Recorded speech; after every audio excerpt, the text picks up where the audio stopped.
Video. Islamist mob pushes teen boy off roof and beats him to death. Video. Muslim destroys the statue of Virgin Mary. Video. Muslim migrant beats up Dutch boy on crutches. All of these tweets was made by Jada Franson, which is a leader of the British far-right movement, which is highly Islamophobic. And our president, Mr. Trump, he retweeted all of these, showing that he advocates for what she is saying. And because of his retweet and sharing all these social things online, her viewership went from 60,000 to 14 million. So, social media's influence on Islamophobia. So the agenda is the context and importance of research question, the connection between the stimulus material and the research, and the argument that connects claims and evidence, present evidence from various sources, and finally, the solutions and implications. So the question at hand is, to what extent has social media influenced the systemic expansion of Islamophobia in the U.S. current status quo? The claim to that answer is, social media propagates the expansion of Islamophobia in the United States by spreading ideas rapidly from groups along with the exhibition. So what is Islamophobia? Well, the Merriam-Webster dictionary definition is that Islamophobia is the irrational fear of, aversion to, or discrimination against Islam or people who practice Islam, which are Muslims. And Islam is an Abrahamic monotheistic religion, if you didn't already know, and the word from Arabic language means peace. And this is just the way that it's written in Arabic, and it can be seen that it says Islam, and this translates to peace. And right here is a pilgrimage site for Muslims, and it's just one of the big representations of what Muslims are in the world. So the significance of this is that Islam is the world's second largest religion with over 1.8 billion followers, or to 24% of the world's population. This means that Islamophobia affects almost 1/4 of the world's population, which is a drastic amount. And it can be seen in this pie chart right here, that this whole thing is the population of the world, and this green sector is everybody who's Muslim. So this shows who is at stake when Islamophobia is in the world. This quote is taken from the Letters from Birmingham Jail by Martin Luther King Jr. And it conveys the discrimination Muslims receive just because of their faith, which is unjustified and violates the rights for all people to have fair treatment. And the quote is, "Injustice anywhere is a threat to justice everywhere." The act of discrimination of Muslims somewhat parallels that of the blacks before the Civil Rights Movement. Another evidence from the stimulus is the seismic and general shifts that has been taking place in media since the invention of the World Wide Web in 1990. 1990s, the web pages and Wikipedia, which is one-to-many connections, and then in the 2000s, which is the Facebook, YouTube, and Twitter, when all of those came into play. And the Facebook, YouTube, and Twitter era is when that information was able to spread from person to person quickly, and ideas shared by certain people or certain groups could be sent around the world with just a tap. Another evidence is that for years, Muslims have endured racial slurs, dehumanizing photos, threats of violence, and targeting by harassment campaigns.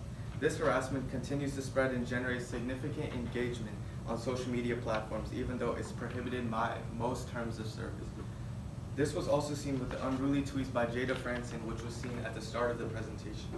And this shows that these tweets were further glorified by being shared by the President of the United States of America. Coming to 9/11, the anti-Muslim offenses can be seen that it is raised, and then it goes down for a bit and plateaus for a while, and when it comes to the 2016 presidential election, anti-Muslim offenses, which can calculate the amount of Islamophobia in that time period, went back up. And this can be seen because of the presidential election in the United States. So another evidence would be it is important to notice that there is an increasing amount of violence against Muslims in the US and attacks on places of worship, including the recent murder of 50 people at 2 mosques in New Zealand. The terrorist attack was live streamed on Facebook and posted, and this spread a message about hatred against Islam. So counterclaim to the claim would be that social media can be utilized to help change the narrative. Okay. The counterclaim to the claim would be that the term Islamophobia was first used in the early 20th century. It emerged as neologism in 1970s and became increasingly salient during the 1980s and 1990s. However, it reached public prominence coming into the 1997 with the publication Runnymede Trust Flagship Report.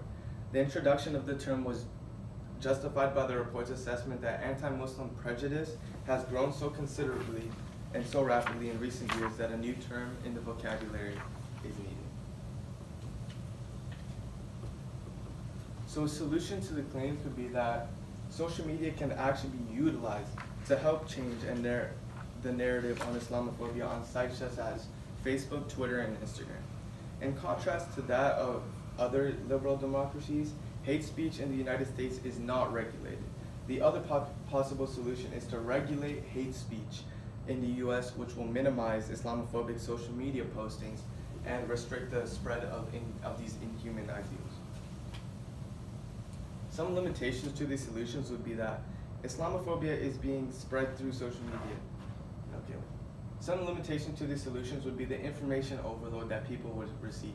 They would see on one side of the spectrum Islamophobia and hate groups showing hate towards Islamophobia, and on the same social media account they will also be able to see the people advocating for Islam and showing the peace and the beauty of the religion. And this might cause an information overload, which can be seen in this graphic right here, and which will leave the viewer to be confused and exhausted with information. And also the other limitation is that hate speech is actually protected under the Free Speech Act in the United States Constitution. So that's one big problem that needs to be worked around. So some implications of this claim is that Islamophobia is being spread through. Some implications of the claim would be that social media is propagating Islamophobia. They show in many places Islamophobia, and many hate groups get the viewership they look for by being retweeted and shown by public people which people look up to, such as Donald J. Trump, which is our president. And social media can also counteract Islamophobia by showing the good sides of Islam and also restricting the access that these hate groups have to post online. Thank you. What questions do you have? All right, I do have two questions for you, Abdullah. First up, what information did you need before you began your research? Okay, so the information I needed was that if Islamophobia was valid and not actually just a theory, because I went from special cases from people that I've known, and some of them claim that they never received such sort of discrimination. Then other people claim that this happens to them on a daily basis. So I needed to first see if it was just a theory or it was actually a true fact in our society. Okay, and next question. Explain the level of your certainty you have about your solution to the situation, to the problem, really. So I have complete certainty of the solution because I thought about it in many different perspectives. I thought about how restricting the social media would bring about better viewership to Islam.